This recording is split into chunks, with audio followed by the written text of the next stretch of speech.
Every great journey begins with the first step.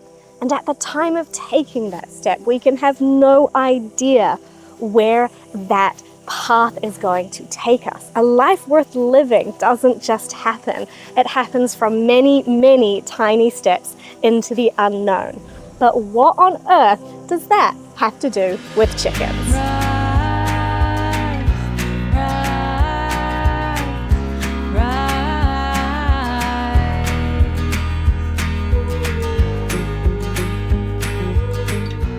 I have observed that getting a backyard flock of chickens can be a catalyst for change in people's lives. When people get their very first flock of backyard chickens, they often have no idea where they're going to end up with that flock and with lots of other changes that they decide to make in their lives. Now, people can come at life changes from all sorts of different directions, but getting a flock of chickens can really, really start to make people think more deeply about the world that they live in. Getting chickens makes one think about looking after that flock of chickens. They're livestock. They're different from pets, even though some people view their chickens as pets, but they fundamentally are different. So when people have an experience of looking after that livestock animal, it starts to change the way that they see lots of other things. When they collect their very first eggs from their hens and experience the deliciousness of real food that has been produced in their own backyards from their own efforts, it can create a sense of wanting to do more and more of those changes. So people often start wanting to cook from scratch, to put in a garden, to start producing some of their own food in their own backyards, to think about the quality and how their food is produced. And all of these things start to stack together to make some big changes over time in people's lives. Seeing people making these changes are the visible, the doing aspect of these changes that people make in their lives. But what is more important is the internal drivers of these changes, what's happening in how people think and how people feel and how people view the world. So getting that very first flock of backyard chickens can create what I like to think of as a cycle of virtue. So virtues are things that must be practiced, they must be lived. You don't just get born being a virtuous person. And virtues are, generally speaking, universal. Every culture, every religion has their own set, and they tend to be very similar to each other. Maybe we use different words to mean pretty much the same thing, but they are things that are for the good of all. They are things that people can cultivate in themselves, and that will make them better people and better members of the societies in which they live. Our modern world is a place where it can be very difficult to practice virtue. We live in a world where individualism is the main driver of all of our choices, where comfort and instant gratification are the things that we are told to seek. And it can be challenging to find ways where naturally, through your lived life, you can practice virtues. So I am going to give you some examples of how having a backyard flock of chickens will help you develop virtues in yourself just by the act of being with your chickens. Now, I'm going to talk about some that I've taken from the fruit of the Spirit in the Bible, because that is what is familiar to me in my culture. But like I said just before, virtues are universal and found in all cultures and religions, and they all pretty much wash out to the same thing. The first of the fruits of the Spirit is love. Now, I am not going to talk about love in this video because it is a big thing that I think needs a video all on its own. So I'm going to start with joy, or the experience or cultivation of feeling joy in your life. And chickens are great for that. The very first thing that comes to mind is the joy that you feel when you have looked after your flock of hens that have grown up, and you have gone out and found your very first egg that they have laid for you, and you get to collect that egg and take it into your house and use it to feed your family.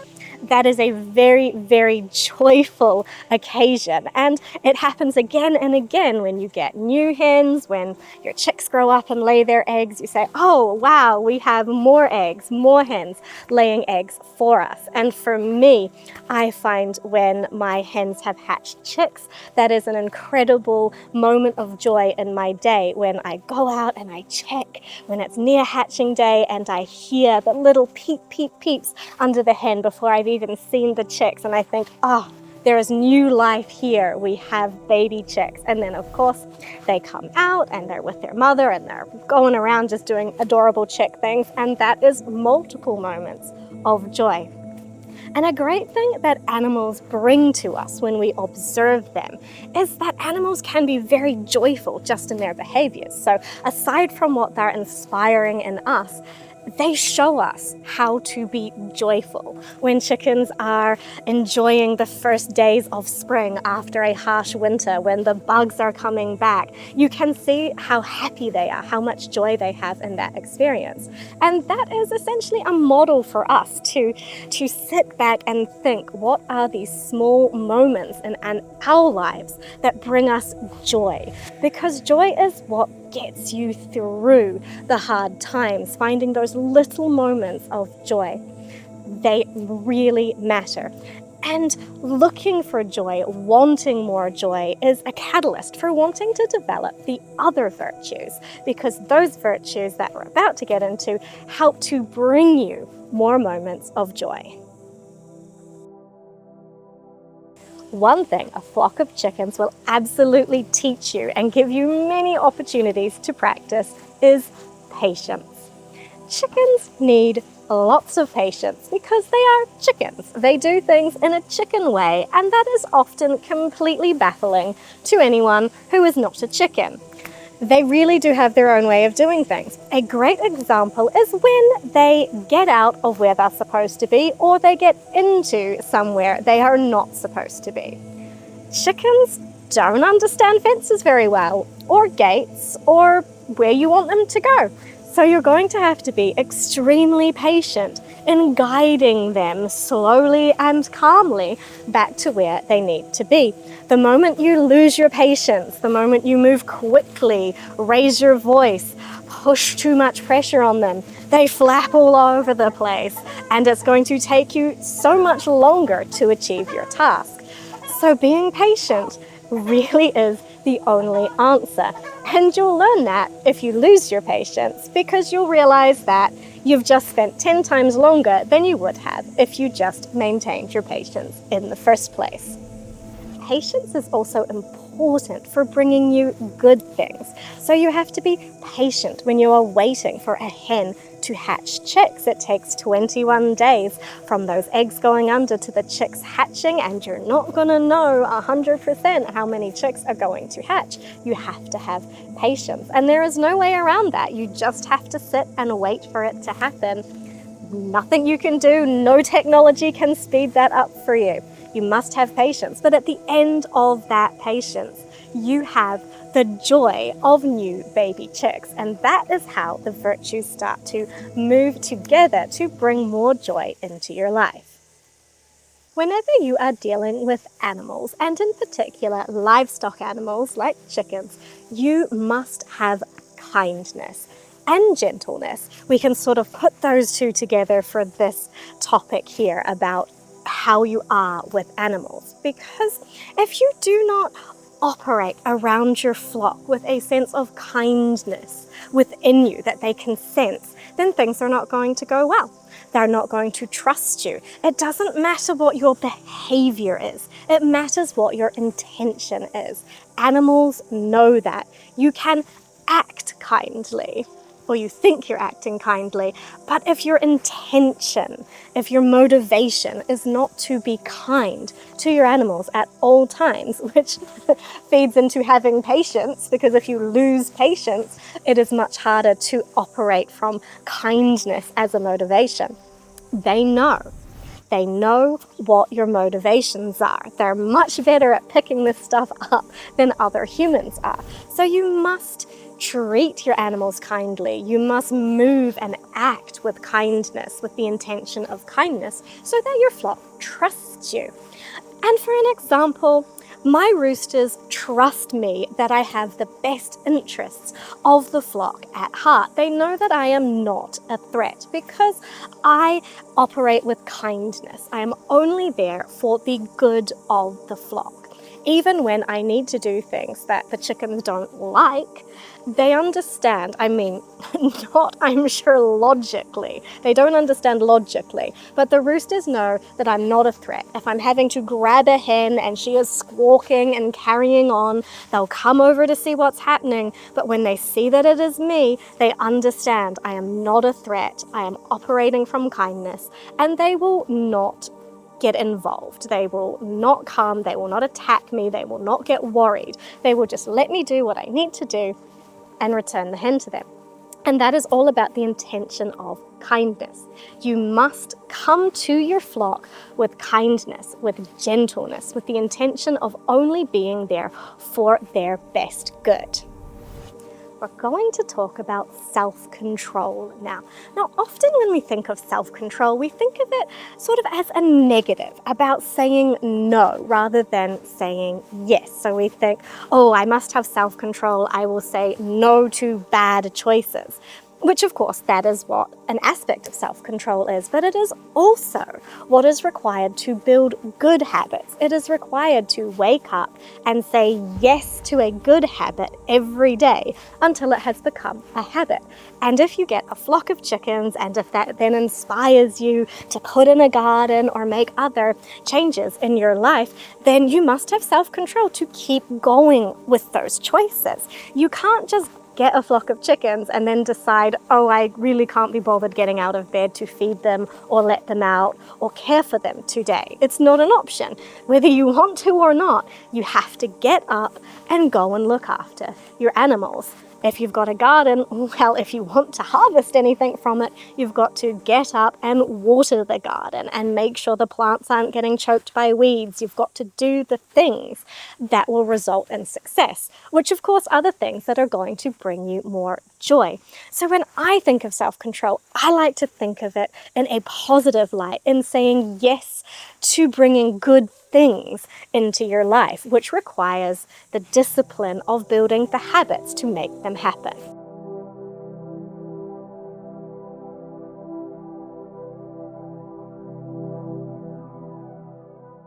And the last virtue I'm going to speak about today is faithfulness. Now, I haven't covered love and I haven't covered goodness, but we've covered the rest. So when I think of faithfulness in terms of how that is a virtue we can cultivate with these choices that we're making in our lives to bring in chickens and gardens and to do things for ourselves with our own hands, I think of it as both us having faith that our choices are going to bring us reward, bring us joy, and also the faith that is a bit more embodied. It is putting the eggs under the hen and having faith that they will hatch. It is planting the seed in the garden and having faith that a plant will come up. It's having faith that the world is going to keep turning, that winter will turn into springtime, into summer, into autumn, that the earth is going to bring forth faithfully if we give to the earth, when we form a partnership with nature like we're supposed to. We are here embodied in nature on this earth, and if we have faith in the earth, then the earth essentially responds by having faith in us. And that is how I see faithfulness when it comes to these tasks that we're doing every day. Every day that we do these things, it is an act of faith, an act of belief that things are going to keep on rolling, that good things are going to keep coming, that joy is going to keep arriving in little pockets in our lives every day.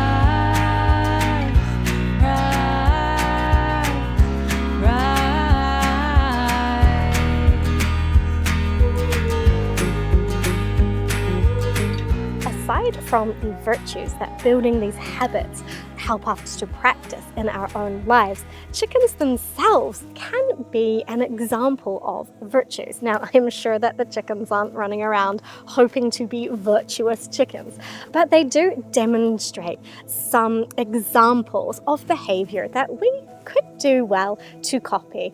Things like love and faithfulness and gentleness and self-control. They do demonstrate.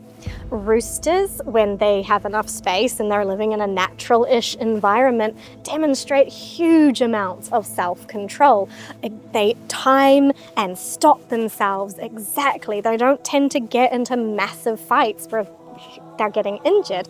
They have self-control to just go so far and then stop. Roosters are incredibly faithful to their hens. They show up, they look after them, they are loyal. Their whole life is lived in service to their flock, to their hens, to the chicks that the hens hatch. It is incredible to watch. It is inspiring to watch. They do not live for their own rooster selves. They give the best to their hens. They look after them. It's incredibly important to the rooster to do that. That's essentially his whole purpose in life. And then when you think of patience, you can think of a mother hen with her naughty chicks. First of all, she patiently, faithfully sits on her eggs for as long as it takes for them to hatch. She doesn't just stop at 21 days. She will keep sitting for longer and longer until she might finally give up, but she gives it her best shot. And then she is so patient when she's teaching her chicks how to do chick things. She doesn't get angry with them. She doesn't punish them. She will spend, I don't know, I've seen a hen spend like half an hour patiently guiding her chicks to their sleeping location, getting up and bringing them in. And one chick never gets it, and she gets up and brings him in or sits there calling for him. Sometimes I go and give her a hand and scoop the little chick in, but she is patient. And as she's teaching her chicks how to scratch around, she doesn't bully them. She just patiently calls them and shows them and demonstrates how to be a chicken. So when we look at animals, when they're able to exist with enough space, when they're happy and healthy, we can see these behaviors being demonstrated, and we can learn lessons from watching them that we can apply to our own lives. So when you make that first choice, that first step to get your own flock of chickens, you are entering into the unknown journey. You're not going to know where it's going to end up. You're not going to know who you're going to be months or years down the track, but you are beginning a cycle of virtue. And once you begin the cycle, you practice virtue, and good things keep cycling around in that. And it is much less interesting to engage in things that are less good for you, because you don't get joy from those things like you are getting joy from chickens and gardens, fulfilling things that really feed your soul.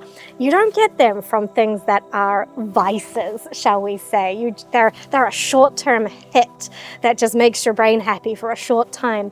But true little hits of joy are meaningful. They make us want more of them. And all of those habits that we are building, the virtues we are practicing, makes more and more joy possible in our lives.